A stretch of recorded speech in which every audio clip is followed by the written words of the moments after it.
대통령님 재임 초기에 국정농단 수사를 주도했던 게 당시 윤석열 서울중앙지검장이었습니다.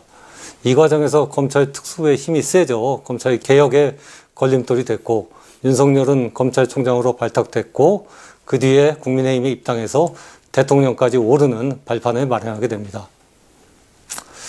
또 이 과정에서 좀 광범위했던 탄핵 연대가 좀 협소해졌다라는 그런 지적도 있습니다. 지금 시점에서 당시를 좀 돌아보신다면 어떤 생각이 드십니까?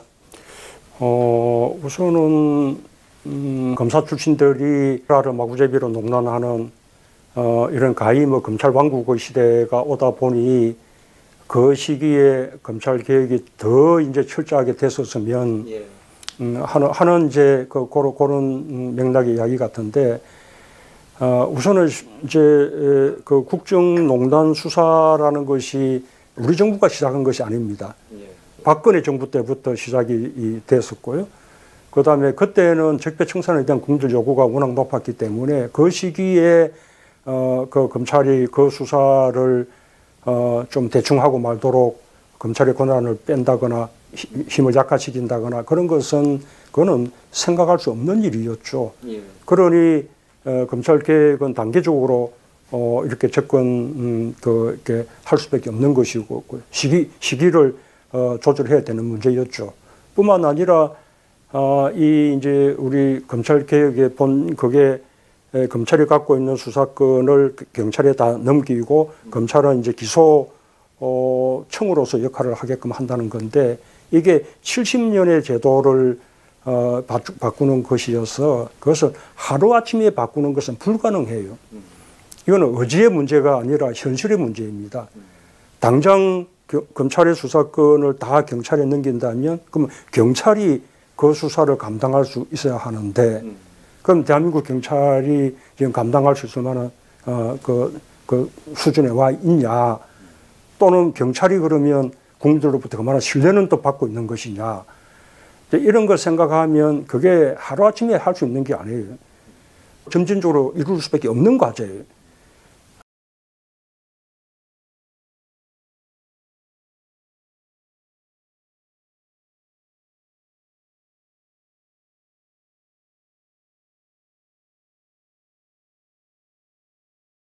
그럼 좀 더 구체적으로 좀 여쭤보겠습니다.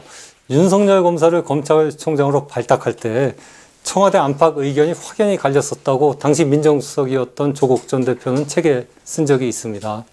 그럼에도 대통령님은 윤석열 검사를 검찰총장에 발탁하신 그 이유와 과정은 어땠는지. 어쨌든 그게 이제 윤석열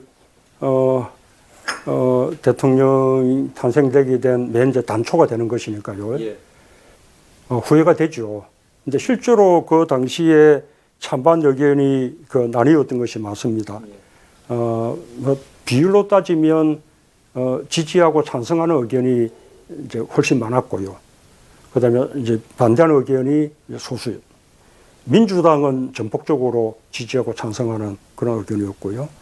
당시에 이제 조국 수석하고 내 사이에 당시 이제 검찰총장 후보 추천위원회가 추천한 후보가 4명이었는데 그 4명 모두를 조국 수석이 직접 다 한 명 한 명 인터뷰를 해보고 당시 우리가 가장 중요하게 생각했던 검찰 개혁에 대한 그 각 후보자들의 의지나 생각들을 확인해보는 그렇게 이제 하기로 했는데, 이제 조국 수석이 4명을 다 이제 만나본 그 결과 나머지 3명은 전부 검찰 개혁에 대해서 반대하는 의견을 분명히 이렇게 밝혔고 윤석열 후보자만 검찰 개혁에 대해서 지지하는 그런 이야기를 했다는 겁니다.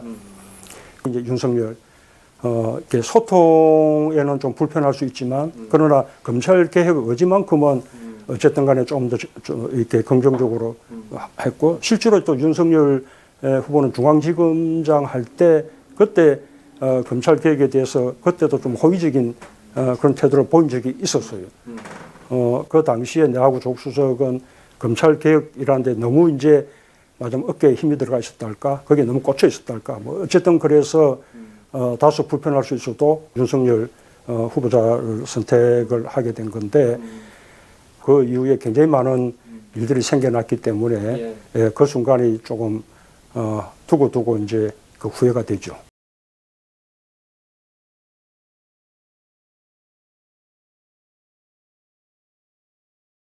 그럼 언제부터 윤석열 검찰총장이 내가 기대했던 바와는 다른 길로 가고 있구나. 그런 기대가 어긋났다고 생각하신 건 언제부터? 조국 수석이 장관 후보자로 지명됐을 때 그때 장관 후보자 일가에 대한 수사죠. 그것은 명백히 조국 수석이 주도해 왔던 검찰 개혁. 또 앞으로 법무부 장관이 된다면 더 이제 또 강도 높게 행해질 검찰 개혁에 대한 이른바 보복이고 발목 잡기였거든요. 그때 이제 좀 한 거죠. 그 바람에 이제 조국 그 후보자 가족들은 이른바 풍비박산이 났죠. 사실 참 그 인간적으로 아이러니예요. 이 중앙지검장으로 발탁할 때 가장 지지한 사람이 조국 수석이었고, 그 다음에 또 검찰총장으로 발탁할 때도 조국 수석이 편히 그 대준 셈인데 윤석열 당시 총장으로부터 그런 이제 꾀꼬선이 참으로 참 인간적으로 아이러니한 일이죠. 그때 윤석열 총장이 조국 법무부 장관 인사청문회 때 수사에 들어가면서 아, 내가 사람을 잘못 썼구나 좀 후회를 하셨습니까? 그렇죠. 왜냐하면 그 윤석열 장이 그 수석이라도 용납할 수 없는 게 이른바 사모펀드, 그게 사기라는 거였어요. 그런데 실제로 사모펀드는 다 무죄잖아요. 전혀 그냥 뭐 무슨 표정장이라든지 뭐라든지 다른 것으로 틀어서 가족들을 그렇게 만든 거죠.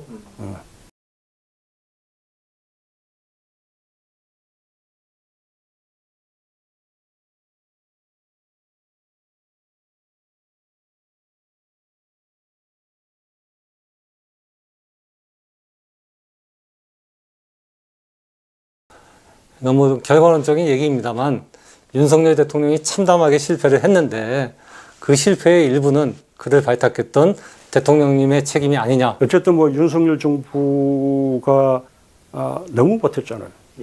너무나 수준 낮은 정부.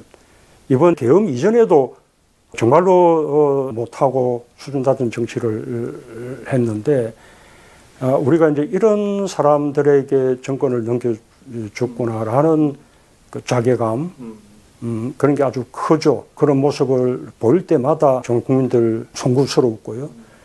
거기다가 이번 이제 탄핵 계엄 사태가 생기고 나니까 정말로 이 자괴감 이루 말할 수가 없고.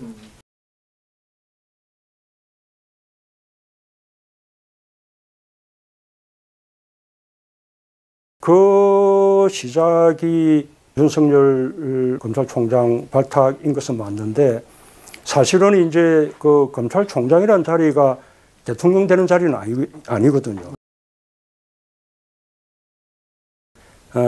그런데 그 이제 그 검찰총장 발탁 끝이 아니고 그 이후에 예를 들면 이제 윤석열 당시 검찰총장에 대한 어떤 징계 이 과정들이 이렇게 매끄럽게 않고 엉성하게 되면서 거꾸로 이제 굉장히 많은 역풍을 안고 그 바람에 이제 윤석열 또 검찰총장을 정치적으로 아주 키워준 거죠.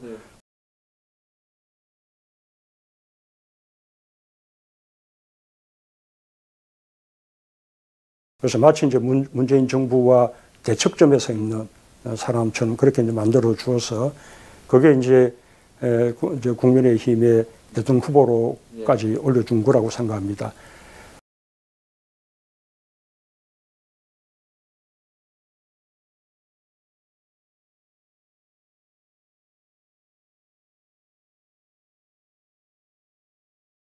그런데 그것도 끝이 아니라 더 이제 유감스러운 것은 사실 지난번 대선이에요. 왜냐하면 이제 이렇게 윤석열 어쨌든 후보가 지난번 대선 과정에서 이미 보여줬어요. 이 사람이 말하자면 유능한 검사일지는 몰라도 정말 대통령 자질은 전혀 없는 사람. 뭐 비전이나 정책 능력 같은 것도 전혀 없고 준비도 전혀 되어 있지 않은 사람이라는 사실이 그때 이미 드러났거든요. 그래서 처음에는 손쉬운 상대로 여겼어요. 우리 쪽 후보가 뭐 이런 비전이나 정책 능력 또는 뭐 대통령으로서 뭐 이런 자질이나 이런 부분들이 훨씬 출중하기 때문에 마냥 쉽게 이길 것이라고 그렇게 이제 생각을 했는데 아마도 비전이나 정책 능력을 놓고 서로 경쟁하는 그런 이제 선거로 갔었다면 당연히 그렇게 됐을 거예요. 그런데 그렇게 흘러가지 않고 극심한 어떤 네거티브 선거에서 마치 비호감 경쟁인 양 그렇게 이제 선거가 흘러가 버렸고 이제 그 프레임에서 결국 이제 벗어나지 못한 것이 폐인이 되고 말았죠.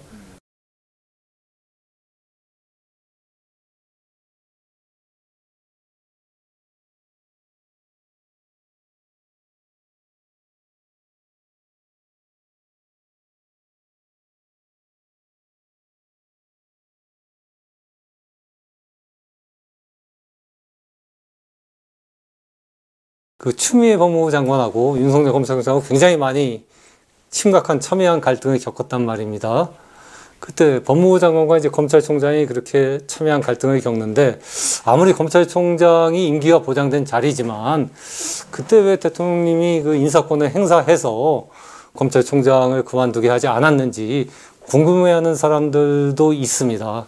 이에 대해서는 어떻게 설명하시겠습니까? 그럼 그렇게 이야기하면 우리가 저항적 대통령을 비판하면서 대통령에게 저항적인 권력을 행사한다고 요구하는 것 같은 거죠. 예. 뭐 모순되는 주장인데요.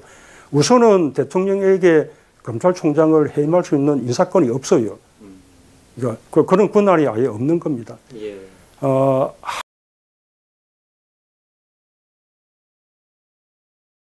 한다면 정치적으로 압박을 가할 수는 있을지 모르죠. 예를 들면 막 신뢰하지 않는다라는 것을 공공연하게 말한다든지 뭐 물러나기를 바란다고 막 언론을 통해서 압박한다든지.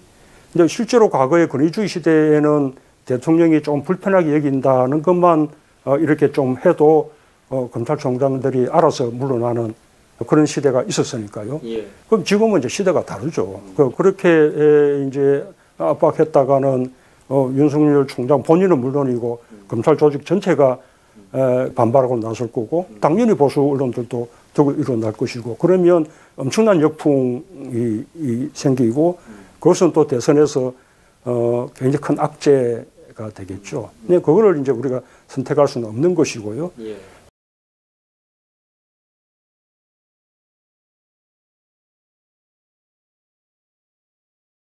그 당시에 이제 윤석열 총장을 그만두게 할 수 있는 유일한 방법은 법무부 장관이 징계권으로서 징계 해임을 할 수가 있어. 실제로 이제 그 당시 법무부 장관이 그렇게 하려고 시도를 했죠. 예, 그런데 이제 그 과정이 아주 잘 처리가 됐었으면 좋았을 텐데 그렇게 이제 처리되지 않고 이제 좀 그렇게 진행이 됐기 때문에 해임도 못하고 거꾸로 역풍을 잔뜩 맞고 정치적으로 이 사람을 키워주고 이런 식의 이제 결과가 되었던 것이죠.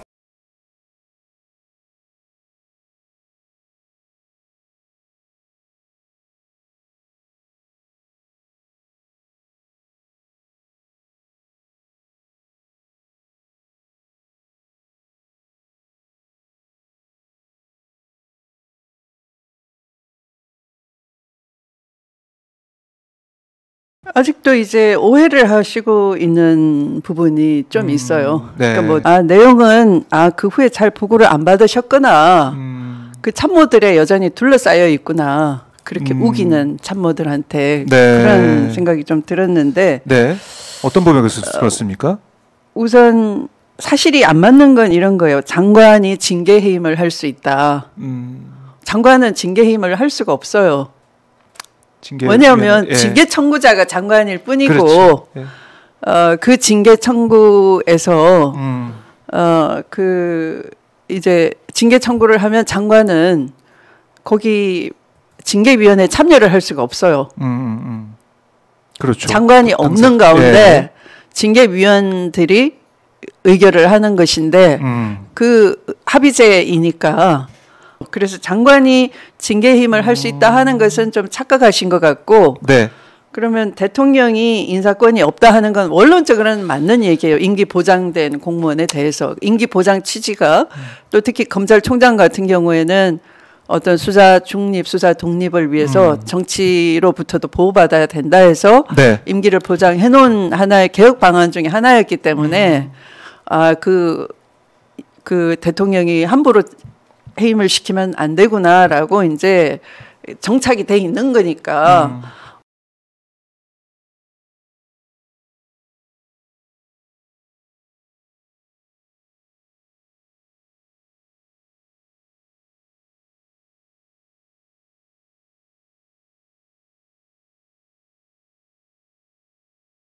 원칙적으로는 맞는 말씀인데 따져보면 또 안 맞는 말씀이에요. 어떤 면에서? 왜냐하면 징계 의결을 양형에 있었으면 2개월이냐 6개월이냐 하는 것이지 네. 내용에 있어서는 징계 의결서에도 해임에 상당하다라고 나오거든요. 네. 근데 실제 이게 1심 판결도 그렇게 판단을 했어요. 파면 이상이다. 그러니까 맞습니다. 총장이 저지른 직권남용 불법행위 이것이 너무나 심각하다. 징계위원회도 의결서에 그렇게 썼고요. 다만 징계위원회는 정무적인 고려를 한다 이렇게 해놓은 거죠. 네. 그래서 사실 정무적인 고려를 해서는 안 되는 건데 그죠? 그렇죠. 네. 그러면 비위가 엄청 중대하기 때문에 그것은 대통령이 해임하셔도 돼요. 그 비위가 있기 때문에 그냥 아무런 근거 없이 임기 보장된 사람을 마음에 안 든다라는 이유로 해임을 하면은 안 되는 권한 남용이죠. 네. 그런데 비위가 확실히, 뚜렷하고 네. 그리고 징계를 통해서 확인이 됐고 나중에 보면 저기 1심 법원도 실체 판단에 있어서는 파면 이상으로 중대하다라고 봤기 때문에 네. 그거를 가지고 만약에 인사권자께서 대통령께서 해임을 했다면 윤석열 검찰총장은 수사 대상이 됐을 거예요. 징계 이후에. 그렇네요. 수사 대상이 됐으면 그 수사하면 다 드러나는 거예요. 채널A 사건이고 뭐고 다. 네. 그러면 그가 정치할 이유가 없었을 거예요. 그렇네요. 그러니까 그걸 안 하시고 나중에 이게 키웠다라고 하면은 그때 안 잘랐기 때문에 오히려 키워진 거죠. 커서는 안 될 싹이 악의 싹이 커버린 예. 거죠. 마치 정당한 것처럼. 그리고 징계 자체가 잘못된 것처럼 그렇게 돼버린 거죠. 그러니까 그게 이후의 상황을 모르시구나.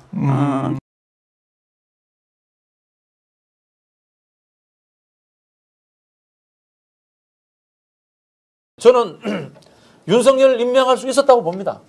있었다고 봅니다. 다만 윤석열이 대통령을 능멸하는 수준의 행태를 보였을 때 그때 바로 잘랐어야 된다고 봅니다. 조국 장관을 임명했는데 임명된 장관에 대해서 바로 검찰총장이 들이댔다.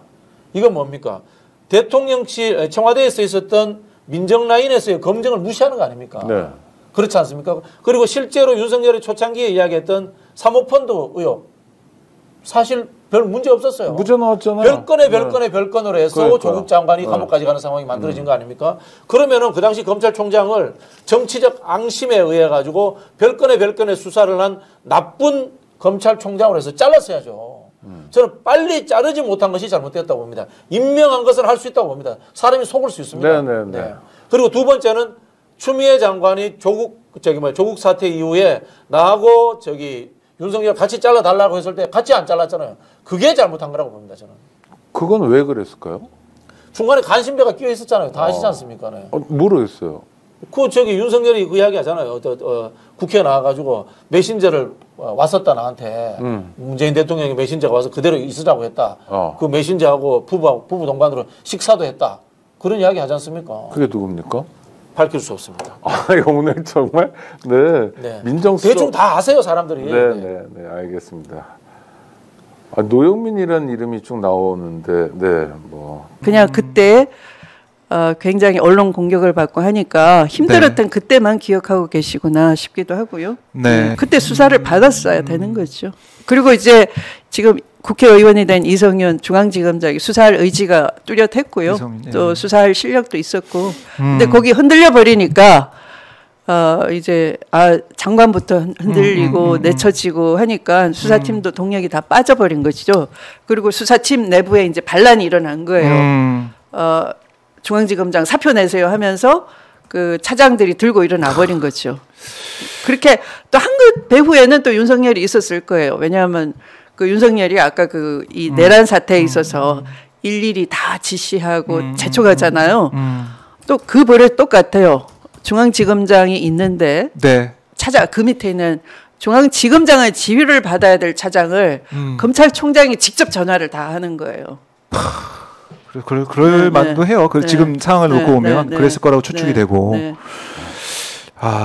이 지금 내란 사태까지 온 이 국민들이 가슴 아파하고 힘들어하는 이 상황, 이걸 막을 수 있는 몇 년 전에 막을 수 있는 기회가 있었는데 좀 안타깝네요. 지금 생각해 보면.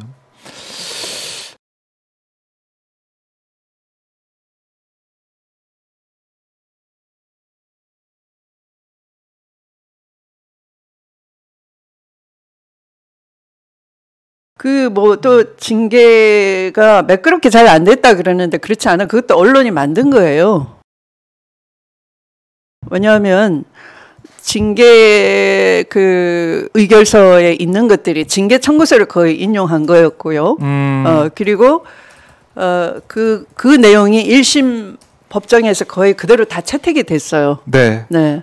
그러니까 징계는 잘 된 것이죠. 매끄럽게 안 됐던 것이 아니라 그냥 언론의 총 공격 속에 너무 정신없이 그냥 안 들여다봤다라고 할 수도 있는 거죠. 네. 네.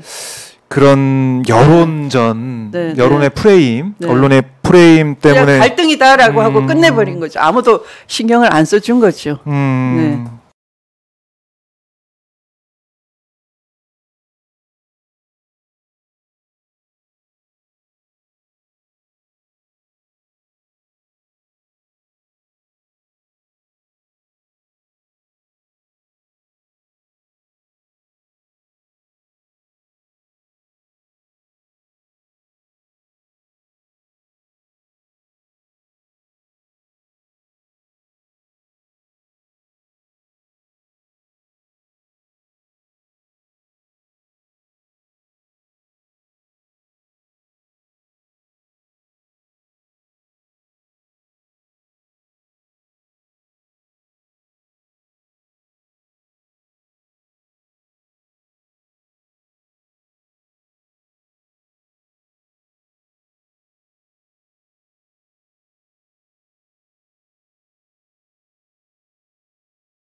이거는 의지의 문제가 아니라 현실의 문제입니다.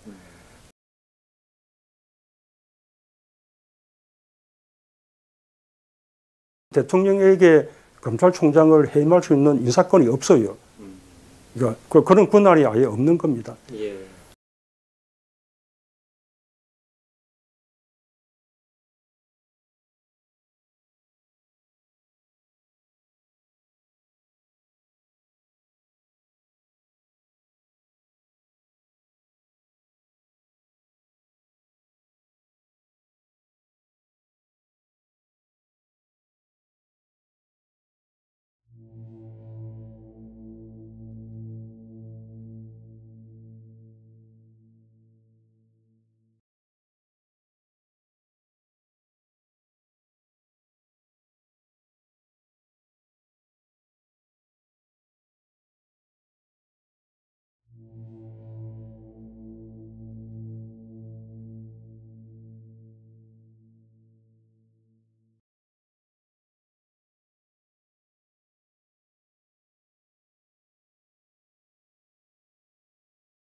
오늘 제가 처음 밝히는 건데 계엄 직후에 저한테 네.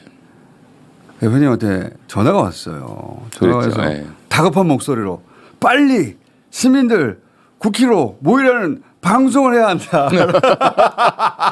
제가 제 아내가 운전하는 차를 타고 오면서 제일 먼저 한 일이 네. 우리 총수님한테 전화하는 거였어요. 그래가지고 저는 근데 그때 이미 저를 사살한다는 제보를 이미 받았거든요. 네.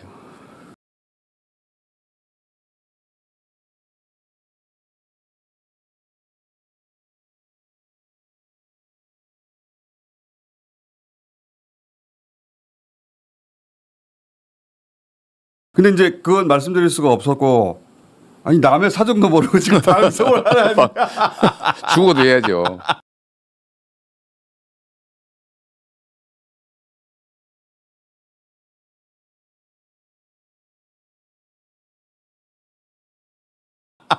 나 지금 곧 죽을지도 모르는데 나보고 네. 방송하라니.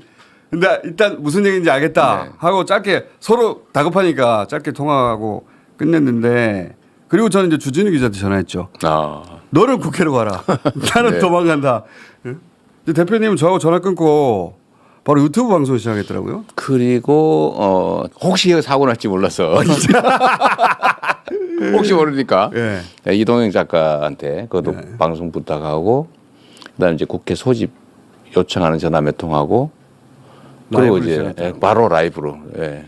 근데 제가 나중에 확인해 보니까 그때 국회로 달려갔던 의원들 중에 라이브로 시민들 오라고 방송한 의원이 대표님밖에 없어요. 저는 사실 제 인생을 살면서 큰 트라우마가 하나 있는데 그게 광주 민주화 운동입니다. 그러니까 저는 공장을 다닐 때 폭도들로 알았고 제 입으로 그 정말 사망한 또는 피해자들을 폭도라고 내 입으로 욕을 했죠. 가짜 뉴스에 속았던 거예요. 그 후에 이제 그 실상을 알게 돼서 여러 가지 이제 떠오르는 장면들이 있잖아요. 뭐 제일 먼저 떠오르는 게 이제 관짝들이죠. 이렇게 쫙 그 앞에서 오열하는 가족들. 그리고 또 하나 떠오르는 장면이 뭐냐면 그 방송한 겁니다. 선무 방송. 네, 광주 시민 여러분 지금 개헌군이 뭐 맞습니다. 들어옵니다. 뭐 광장으로 모여주세요. 뭐 그분들도 사실은 저격 당할 수 있잖아요. 맞아요. 뭐 저격 대상이죠. 근데 방송을 하러 다녔잖아요. 네. 죽기로 각오하고 있겠죠. 지금 그날도 저는 계엄군들이 당연히 진을 치고 있을 거라고 봤고, 그러면 체포될 가능성이 거의 뭐 확실하고, 뭐 잡히면 이제 저는 뭐 바로 죽일 거라고 생각은 못하고 나중에 보면 바로 죽었겠더라고요. 맞아요. 제가 붙잡혀가지고 뭐 고문당하고 어디인지 모를 소재를 알 수 없는 곳으로 끌려가겠다 생각을 했기 때문에 제 아내가 옆에서 운전을 하잖아요. 그때 훌쩍훌쩍 하시던데 보니까. 실제 그럴 수밖에 없었죠. 사지로 몰아다 주는 거니까. 이게 저는 잡히는 장면이라도 일단 찍어놔야 되겠다. 그리고 국민들 외에는 막을 수 있는 힘은 없다. 총등 군인을 무슨 수로 막겠어요? 광주를 떠올리셨고 그때 힘은 결국 국민 대중으로부터 나온다. 그때 선무방송하던 에워싸야 된다. 딱 그 선무방송하는 느낌이었습니다. 누군가 알려야 되니까요. 그리고 국회를 국민들이 봉쇄하지 않으면 둘러싸지 않으면 어떻게 막습니까?